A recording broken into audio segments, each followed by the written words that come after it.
he decidido tomar el nombre de León XIV.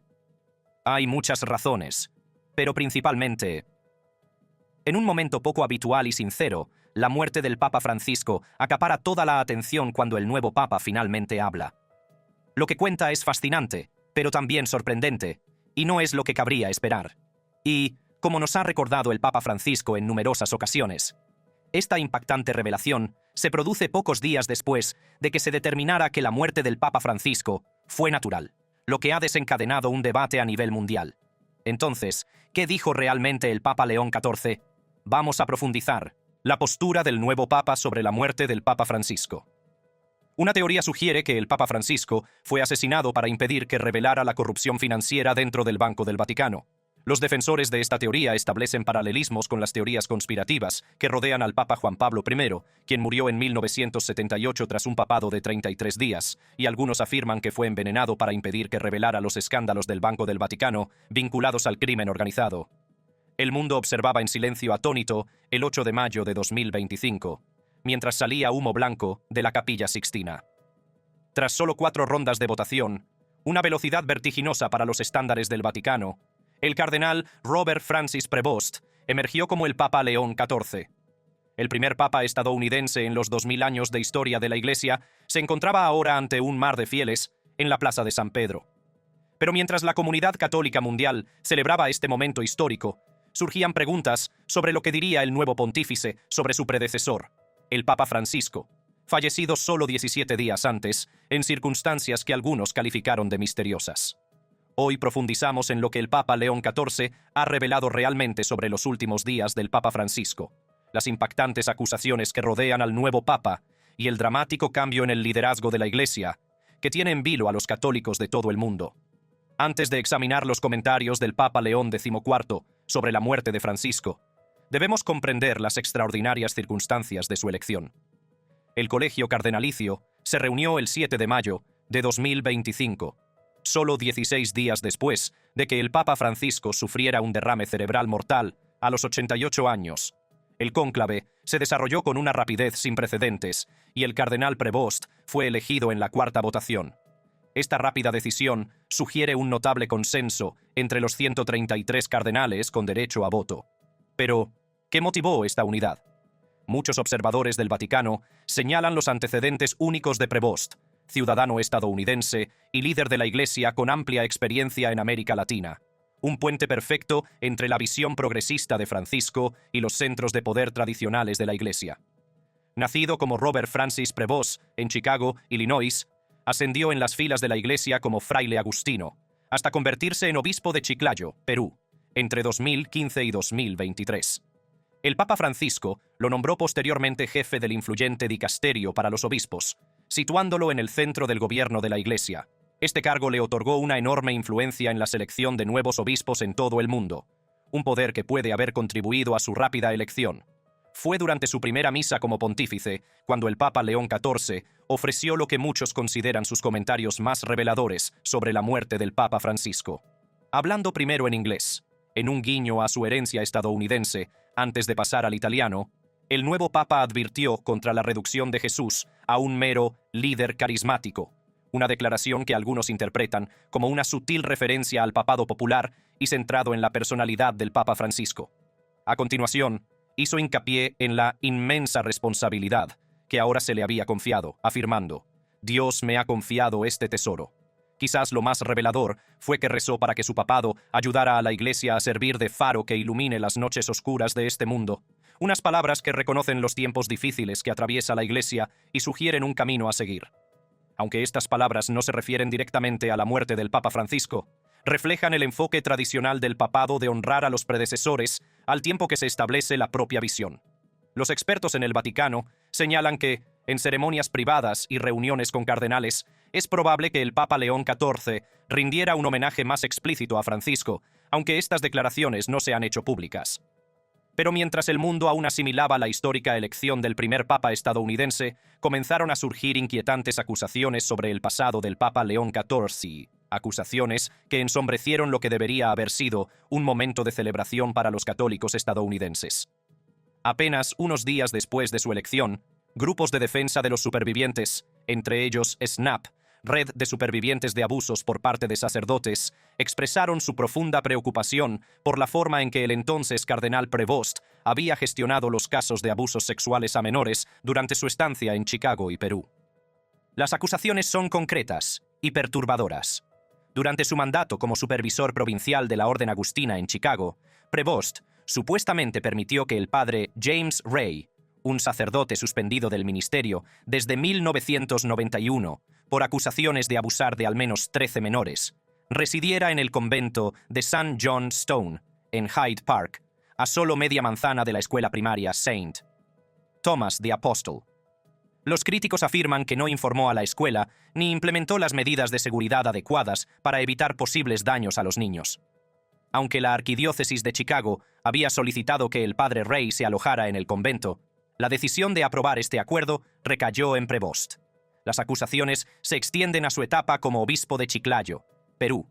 Según se informa, en 2022 se presentaron 3 víctimas con acusaciones de abuso contra sacerdotes de la diócesis, pero no se inició ninguna investigación canónica formal y los sacerdotes acusados continuaron celebrando misa. Un post de un defensor de los supervivientes en X, anteriormente Twitter, afirmaba que la inacción del Papa León XIV permitió que floreciera un jardín fértil para los abusos sexuales en Perú. Bishop Accountability, una organización que investiga los abusos del clero, señaló que durante sus 8 años como obispo, Prevost no reveló ningún nombre de los abusadores, lo que contrasta con muchos otros obispos que han publicado listas de este tipo como parte de sus esfuerzos por la transparencia. Añaden otra capa de complejidad al papado de León XIV. Las revelaciones sobre sus antecedentes políticos. Información que ha desatado un intenso debate entre los católicos estadounidenses. Los registros de votación obtenidos por los medios de comunicación muestran que el Papa León XIV, cuando aún era cardenal Prevost y vivía en el condado de Will, Illinois, participó en las primarias republicanas de 2012, 2014 y 2016. Recientemente votó en las elecciones generales de 2024 mediante voto por correo, aunque no votó en las elecciones presidenciales de 2020 ni en las intermedias de 2022. Aunque los votantes de Illinois no se registran en un partido concreto, su participación en las primarias republicanas ha dado lugar a especulaciones sobre sus inclinaciones conservadoras. Sin embargo, su afiliación política exacta sigue sin estar clara, ya que los registros de voto lo figuran como sin declarar. Esta ambigüedad política se extiende a sus posiciones públicas. El Papa León XIV ha criticado abiertamente las políticas de inmigración de Estados Unidos, en particular los planes de deportación masiva. En un retweet antes de su elección papal, compartió la pregunta incisiva de un obispo sobre las deportaciones. ¿No te remuerde la conciencia? Una postura que se alinea estrechamente con la defensa de los derechos de los migrantes por parte del Papa Francisco. Esta dualidad, un historial de voto conservador, junto con opiniones progresistas sobre la inmigración, ha creado un perfil político complejo que desafía cualquier categorización simple. También sugiere que el Papa León XIV podría navegar por una cuidadosa vía intermedia entre las alas progresista y tradicional de la Iglesia.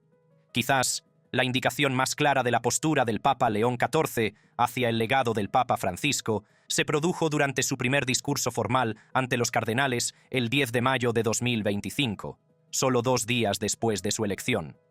En este crucial discurso se comprometió a seguir un camino de modernización, citando específicamente el documento del Papa Francisco de 2013, que destacaba prioridades como el crecimiento de la colegialidad, la piedad popular y el cuidado de los más pequeños y los rechazados. Esta referencia explícita a la visión de Francisco sugiere un deseo de continuidad más que de ruptura, un mensaje que probablemente tranquilizó a los cardenales progresistas, pero que podría decepcionar a los tradicionalistas que esperaban un giro conservador. Cabe destacar que el Papa León XIV hizo esta declaración de continuidad al tiempo que reconocía las controversias del papado de su predecesor, un reconocimiento implícito de que las reformas de Francisco habían creado importantes tensiones dentro de la Iglesia que ahora él tendría que abordar. La elección del Papa León XIV ha trastocado las expectativas sobre la influencia de los católicos estadounidenses en Roma. La derecha católica estadounidense, cada vez más alineada con el presidente Donald Trump y el vicepresidente J.D. Vance, el mismo converso al catolicismo, puede considerar que el enfoque del Papa León XIV en la justicia social y la continuidad con Francisco está en contradicción con sus prioridades políticas. Los informes sugieren que su elección ya ha trastocado las hipótesis anteriores sobre la resistencia conservadora estadounidense a la reforma de la Iglesia. Esto podría crear tensiones entre el Vaticano y ciertos grupos católicos estadounidenses, en particular los alineados con las posiciones de la administración Trump sobre inmigración, cambio climático y cuestiones sociales. Al mismo tiempo, el Papa León XIV ha adoptado posiciones que preocupan a los católicos progresistas. Se ha opuesto a la ordenación de mujeres como diáconas y ha expresado su escepticismo hacia lo que algunos en la Iglesia llaman ideología de género, posturas que se alinean con la doctrina tradicional, pero que pueden decepcionar a quienes esperan reformas más drásticas. Aunque la tradición dicta que un nuevo papa honra a su predecesor, la transición de Francisco a León XIV ha sido notablemente rápida, solo 17 días desde su muerte hasta el nuevo papado. Esta rápida transición, combinada con las escasas declaraciones públicas sobre Francisco, ha alimentado las preguntas sobre las circunstancias de la muerte del antiguo papa y si podría haber más detrás de la historia. La cuestión de lo que el Papa León XIV ha dicho realmente sobre la muerte del Papa Francisco puede ser, en última instancia, menos importante que lo que sus acciones revelan sobre cómo ve el legado de su predecesor. A través de su compromiso con la continuidad en las cuestiones de justicia social, al tiempo que mantiene las posiciones doctrinales tradicionales, el Papa León XIV parece estar trazando un rumbo que reconoce el impacto de Francisco, al tiempo que establece su propio papado. En la segunda parte, exploraremos las circunstancias de la muerte del Papa Francisco, las controversias y teorías conspirativas que rodean sus últimos días, y la notable reunión con el vicepresidente de Estados Unidos, J.D. Vance, justo un día antes del fallecimiento del pontífice, una reunión que ha desatado intensas especulaciones y debates. Los misteriosos últimos días del Papa Francisco. ¿Qué sucedió realmente? Lunes de Pascua, 21 de abril de 2025. Mientras los católicos de todo el mundo celebraban la resurrección, el Vaticano estaba a punto de hacer un anuncio que sacaría los cimientos de la Iglesia. El Papa Francisco, el revolucionario pontífice número 266 que había liderado a los católicos durante 12 años, había fallecido a los 88 años. El cardenal Kevin Farrell, camarlengo de la Santa Romana Iglesia, confirmó el fallecimiento del Papa esa noche. La causa oficial: un derrame cerebral que provocó un paro cardíaco irreversible. Una explicación médica sencilla que cerró el último capítulo de uno de los papados más transformadores de la historia moderna. Pero en cuestión de horas comenzaron a surgir preguntas. ¿Por qué había fallecido el Papa tan repentinamente, después de parecer relativamente estable unos días antes? ¿Qué ocurrió durante su reunión con el vicepresidente de Estados Unidos, J.D. Vance, apenas 24 horas antes de su muerte? ¿Y por qué el Vaticano actuó con tanta rapidez, sin precedentes, para elegir a su sucesor? La versión oficial del Vaticano sobre la muerte del Papa Francisco es clara.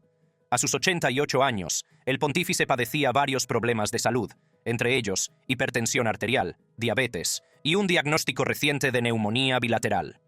El lunes de Pascua, 21 de abril de 2025, sufrió un derrame cerebral en su residencia de la Casa Santa Marta. Se llamó inmediatamente al médico del Vaticano, Andrea Arcangeli, pero el derrame cerebral provocó rápidamente un coma y un colapso cardiocirculatorio irreversible. A pesar de los esfuerzos de emergencia, el Papa Francisco fue declarado muerto esa noche.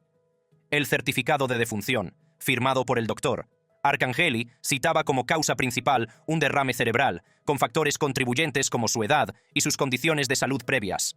Como es habitual en las muertes papales, en las que la causa es clara, no se realizó ninguna autopsia. El portavoz del Vaticano, Matteo Bruni, ofreció una rueda de prensa a la mañana siguiente, en la que proporcionó estos detalles y anunció que se iniciarían inmediatamente los preparativos para el funeral. El cuerpo sería velado en la Basílica de San Pedro durante 3 días, y el funeral se celebraría el 26 de abril de 2025. Más de 1 millón de fieles desfilaron ante el cuerpo del Papa durante esos 3 días, y líderes mundiales llegaron a Roma para asistir al funeral. La rápida y transparente respuesta fue elogiada por muchos observadores como adecuada y digna. Quizás el aspecto más analizado de los últimos días del Papa Francisco fue su reunión con el vicepresidente de Estados Unidos, J.D. Vance, el domingo de Pascua, 20 de abril de 2025, justo un día antes de la muerte del Papa. La reunión se había programado con semanas de antelación como parte de la gira diplomática europea de Vance. Las fotografías oficiales muestran al Papa cansado pero interesado durante su conversación privada de 30 minutos, sin signos externos de la crisis médica que se produciría pocas horas después. A los pocos minutos del anuncio de la muerte de Francisco, las redes sociales se llenaron de publicaciones que relacionaban el momento de la reunión con Vance con el fallecimiento del Papa. Algunos usuarios preguntaron directamente a Vance, ¿qué has hecho?, mientras que otros sugirieron conspiraciones más elaboradas que implicaban la interferencia del gobierno estadounidense en los asuntos del Vaticano. Vance emitió un comunicado de condolencia en el que calificó su reunión con el Papa Francisco de profundo honor y describió al pontífice como lúcido y apasionado por la misión de la Iglesia hacia los marginados. El vicepresidente asistió posteriormente al funeral, a pesar del continuo revuelo en las redes sociales. Las imágenes de seguridad del Vaticano confirman que la reunión de Vance terminó a las 4:30 de la tarde y que el vicepresidente abandonó la ciudad del Vaticano poco después. El Papa Francisco cenó con sus secretarios y se retiró temprano, quejándose de fatiga, pero sin mostrar signos de enfermedad aguda, según los presentes. En marzo de 2025, pocas semanas antes de su muerte, Francisco había sido hospitalizado brevemente, por lo que el Vaticano describió como pruebas de rutina. Esta hospitalización generó importantes especulaciones, ya que coincidió con la cancelación de varias audiencias papales. Cabe destacar que el Vaticano se había vuelto cada vez más transparente sobre la salud de Francisco en sus últimos años, lo que supuso una ruptura con la práctica histórica. Se proporcionaban actualizaciones médicas periódicas, incluido el diagnóstico de neumonía a principios de abril de 2025, de la que, según se informó, Francisco se estaba recuperando en el momento de su muerte. Sin embargo, esta transparencia no impidió que surgieran rumores. Ya en febrero de 2025, el arzobispo Carlo María Viganò, crítico desde hacía mucho tiempo de Francisco, afirmó que el Papa ya había fallecido y que el Vaticano lo estaba ocultando. Estas afirmaciones fueron rápidamente desmentidas cuando Francisco apareció en público, pero sentaron las bases para las teorías conspirativas que seguirían a su muerte real. A los pocos días de la muerte del Papa Francisco, varias teorías conspirativas cobraron fuerza en Internet. Aunque ninguna de ellas está respaldada por pruebas creíbles, han influido en la percepción pública del fallecimiento del Papa y merecen ser analizadas. Una teoría sugiere que el Papa Francisco fue asesinado para impedir que revelara la corrupción financiera dentro del Banco del Vaticano. Sus defensores establecen paralelismos con las teorías conspirativas que rodean al Papa Juan Pablo I, que murió en 1978 tras 33 días de papado. Y algunos afirman que fue envenenado para impedir que revelara los escándalos del Banco del Vaticano. Esta teoría apunta a los esfuerzos de Francisco por reformar las finanzas del Vaticano, incluida su apuesta por la transparencia en el Banco del Vaticano. Sin embargo, estas reformas llevaban años en marcha y estaban bien documentadas, no eran acontecimientos repentinos que pudieran desencadenar una crisis. Otra teoría vincula la muerte del Papa Francisco con la llamada Profecía de los Papas, un texto del siglo XII atribuido a San Malaquías. Según esta profecía, el Papa Francisco sería el penúltimo papa antes del fin del mundo. Algunos sugieren que su muerte se aceleró para cumplir esta profecía, una afirmación que carece de base factual y que el Vaticano descarta por considerarla una falsificación del siglo XVI. El número de sacerdotes y figuras religiosas obligadas a exiliarse es de 200. Quizás las afirmaciones más sensacionalistas son las que afirman que más de 200 sacerdotes fueron arrestados tras las pruebas de que el Vaticano estuvo involucrado en la muerte del Papa Francisco. Una investigación exhaustiva no revela ningún informe creíble sobre tales arrestos. Si bien ha habido arrestos de sacerdotes en varios países por motivos no relacionados, ninguno está relacionado con la muerte de Francisco, ni sugiere la participación del Vaticano. El funeral del Papa Francisco tuvo lugar el 26 de abril de 2025, 5 días después de su muerte. Más de 200.000 personas se reunieron en la Plaza de San Pedro, con la presencia de líderes mundiales, entre ellos el vicepresidente de Estados Unidos, Vance, a pesar de las teorías conspirativas que rodeaban su última reunión. El cardenal Kevin Farrell presidió la misa fúnebre, que reflejó los deseos de simplicidad de Francisco. El Papa había solicitado una ceremonia más modesta que la de sus predecesores, en consonancia con la humildad que caracterizó su papado. Su cuerpo fue depositado en un sencillo ataúd de madera, otra desviación de los elaborados ataúdes triples que se utilizan tradicionalmente para los papas. Esta elección simbolizaba el rechazo de Francisco al lujo y su énfasis en el servicio a los pobres a lo largo de su vida. Quizás, lo más sorprendente, fue la elección del lugar de enterramiento por parte de Francisco. Rompiendo con siglos de tradición, pidió no ser enterrado en las grutas vaticanas, bajo la Basílica de San Pedro, sino en la Basílica de Santa María la Mayor, en Roma. Este lugar ponía de relieve su especial devoción por la Virgen María y creaba un vínculo permanente con el pueblo romano al que sirvió como obispo. El entierro tuvo lugar en una ceremonia privada el 28 de abril de 2025, en la que solo estuvieron presentes sus allegados.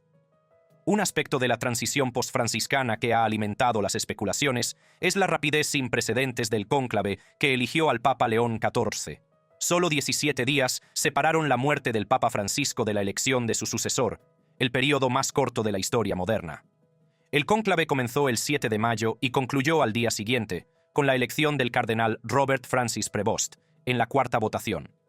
Según la tradición vaticana, un cónclave debe comenzar no antes de 15 días, y no más tarde de 20 días después de la muerte del Papa, para dar tiempo a todos los cardenales a viajar a Roma. La fecha de inicio del 7 de mayo cumplía técnicamente con este requisito, pero la rápida conclusión sugiere un consenso notable o una urgencia inusual. Fuentes vaticanas informan de que las discusiones informales entre los cardenales comenzaron inmediatamente después del funeral de Francisco, y Prevost emergió como un candidato de compromiso que podría tender puentes entre las alas progresista y tradicional de la Iglesia. El humo blanco que anunció su elección apareció tras solo 4 votaciones en menos de 24 horas, un proceso que suele llevar días o incluso semanas. La elección del Papa Benedicto XVI en 2005 requirió 4 votaciones, pero se prolongó durante 2 días, mientras que la del propio Francisco en 2013 requirió 5 votaciones a lo largo de 2 días. Al concluir nuestro análisis de los últimos días del Papa Francisco, las pruebas apuntan a una explicación médica sencilla para su muerte. Un anciano con múltiples problemas de salud sufrió un derrame cerebral que le provocó un paro cardíaco. White Smoke Rising, el proceso secreto para elegir al sucesor del Papa Francisco. En el corazón de la Ciudad del Vaticano está a punto de comenzar un ritual sagrado que se remonta a siglos atrás. El 7 de mayo de 2025, tras la muerte del Papa Francisco el 21 de abril, 135 hombres, vestidos con túnicas escarlatas, entrarán solemnemente en la Capilla Sixtina. Las enormes puertas se cerrarán tras ellos, y dará comienzo una de las elecciones más secretas de la historia, un proceso que determinará el futuro de los 1.300 millones de católicos del mundo. La Iglesia entró inmediatamente en lo que se conoce como sede vacante, con las operaciones cotidianas del Vaticano supervisadas por el cardenal Kevin Farrell, el camarlengo, que verificó formalmente la muerte del Papa. Durante 9 días, conocidos como los novendiales, los ritos funerarios y las ceremonias de luto dominaron la vida del Vaticano. Francisco fue enterrado el 26 de abril en un sencillo ataúd de madera, una última expresión de la humildad que caracterizó su papado. Una vez concluido el duelo, la atención se ha centrado en el cónclave. La palabra cónclave proviene del latín cum clave, o conclave, en referencia a la antigua práctica de encerrar literalmente a los cardenales hasta que llegaban a una decisión. Hoy en día, el aislamiento no es menos completo. Los cardenales tienen prohibido comunicarse con el mundo exterior, y unos inhibidores de señal garantizan su aislamiento en la era de los teléfonos inteligentes. El procedimiento de votación sigue unos protocolos muy estrictos establecidos a lo largo de los siglos. Cada cardenal recibe una papeleta rectangular con la frase en latín «Eligo in summum pontificem», elijo como sumo pontífice, impresa en la parte superior. Debajo, escriben el nombre del candidato elegido con una letra deliberadamente disimulada. Uno por uno, se acercan al altar y colocan su papeleta doblada en un plato, y luego la depositan en un cáliz, mientras juran que han votado según su conciencia. Después de cada ronda de votación, se cuentan las papeletas, se registran y se perforan con una aguja a través de la palabra «eligo», y se ensartan con un hilo. A continuación, estas papeletas se queman en un horno especial, mientras el mundo observa el humo revelador que sale de la chimenea de la capilla. Negro si la votación no es concluyente, blanco cuando se elige un nuevo papa. Los aditivos químicos garantizan el color correcto, eliminando cualquier ambigüedad en esta antigua forma de comunicación. Para ganar, un candidato necesita una mayoría de 2/3 más 1, es decir, 90 votos de los 135 cardenales electores. Si no se alcanza rápidamente un consenso, los cardenales pueden votar hasta 4 veces al día. Aunque históricamente los cónclaves podían prolongarse durante meses, las elecciones modernas tienden a concluir con relativa rapidez. Benedicto XVI fue elegido en 4 votaciones y Francisco en 5. Este cónclave es históricamente significativo por varias razones. Es el más grande de la historia, con 135 electores de 71 países, lo que refleja el carácter global de la Iglesia. Más del 80% de estos cardenales fueron nombrados por el propio Francisco, lo que sugiere que su programa de reformas podría continuar. Sin embargo, el grupo de posibles sucesores, conocidos en la jerga vaticana como papables, representa un amplio espectro de perspectivas teológicas y orígenes regionales. A sus 70 años, el cardenal italiano Pietro Parolin es considerado por muchos como el favorito. Como secretario de Estado del Vaticano, esencialmente el primer ministro papal, ha sido la mano derecha del Papa Francisco. Diplomático de carrera con amplia experiencia internacional, Parolin ayudó a negociar el controvertido acuerdo entre el Vaticano y China sobre el nombramiento de obispos. Su elección representaría la continuidad de las políticas de Francisco, al tiempo que suavizaría algunas de las declaraciones más divisivas del difunto Papa. Parolin habla varios idiomas con fluidez y conoce profundamente el funcionamiento del Vaticano, cualidades consideradas fundamentales para cualquiera que se ponga al frente de esta compleja institución. Su elección mantendría la tradición centenaria de los papas italianos, al tiempo que ofrecería una mano firme y moderada en tiempos turbulentos. Quizás el candidato más carismático sea el cardenal Luis Antonio Tagle, de Filipinas, a menudo llamado el Francisco asiático, por su estilo personal cálido y su enfoque en la justicia social. A sus 67 años, Tagle dirige el dicasterio para la evangelización, lo que lo sitúa al frente de los esfuerzos misioneros de la Iglesia. Su elección haría historia, ya que sería el primer papa asiático, al tiempo que reconocería el rápido crecimiento del catolicismo en Asia. Quienes han sido testigos de las predicaciones de Tagle describen su extraordinaria capacidad para conectar emocionalmente con el público, a menudo pronunciando homilías entre lágrimas. Su combinación de ortodoxia doctrinal y enfoques pastorales progresistas lo hace atractivo para múltiples facciones dentro del colegio cardenalicio. De la floreciente población católica de África proviene el cardenal ganés Peter Turkson, cuya elección a los 76 años representaría otro hito histórico. El primer papa negro de la era moderna. Respetado erudito de las escrituras y fluido en 8 idiomas, Turkson ha defendido la justicia climática y la reforma económica, posicionándose como una voz intelectual y práctica del sur global. Aunque se le considera más tradicional que Francisco en cuestiones doctrinales, la defensa de Turkson de la justicia medioambiental lo sitúa firmemente dentro del legado de la doctrina social de Francisco. Su elección reconocería a África como la región de más rápido crecimiento del catolicismo, un continente en el que la asistencia a misa y las vocaciones florecen en medio de la secularización global. El abanico de candidatos va mucho más allá de estos favoritos. El cardenal Péter Erdo, de 72 años, de Hungría, representa una orientación teológica más conservadora, que atrae a los tradicionalistas que se sintieron marginados bajo el pontificado de Francisco. El cardenal Matteo Zuppi, de 69 años, de Italia, aporta sus credenciales progresistas como negociador de paz en Ucrania, aunque se le cuestiona su gestión de las investigaciones sobre abusos. Con solo 65 años, el cardenal Fridolin Ambongo, de la República Democrática del Congo, ofrece una atractiva mezcla de ortodoxia en materia de ética sexual y la atención de Francisco a los marginados. El patriarca latino de Jerusalén, Pier Battista Pizzaballa, de 60 años, aporta una experiencia única en el complejo panorama religioso de Oriente Medio. Mientras estos hombres se reúnen bajo el fresco El juicio final de Miguel Ángel, ¿qué factores guiarán su selección? Surgen varias teorías contrapuestas sobre la dirección que podría tomar esta elección trascendental. La vía más probable sugiere la continuidad con la visión progresista de Francisco. Con más del 80% de los cardenales con derecho a voto nombrados por el propio Francisco, muchos analistas creen que el cónclave elegirá a alguien comprometido con su legado de misericordia, preocupación ecológica y acercamiento a las comunidades marginadas. Los cardenales Tagle, Parolin y Zuppi representarían esta trayectoria, hombres que mantendrían el enfoque pastoral de Francisco, al tiempo que moderarían su retórica, en ocasiones polarizante. Sin embargo, la historia nos recuerda que los cónclaves suelen deparar sorpresas. Un adagio italiano habla de la alternancia entre papa gordo, papa flaco, sugiriendo el natural vaivén entre personalidades papales contrastadas.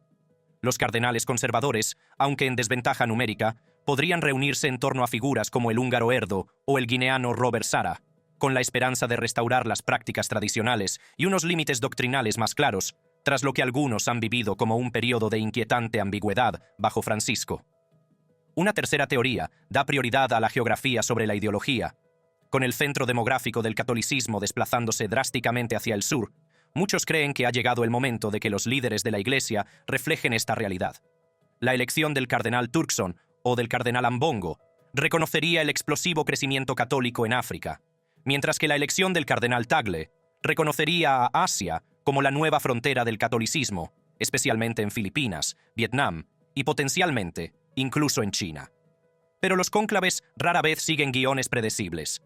Tras las imponentes puertas de la Capilla Sixtina, complejas dinámicas humanas moldean inevitablemente el proceso de discernimiento. Los cardenales forman alianzas, intercambian conversaciones en voz baja entre las votaciones y sopesan consideraciones prácticas como la edad, los conocimientos lingüísticos y la experiencia en gestión, junto con la orientación teológica.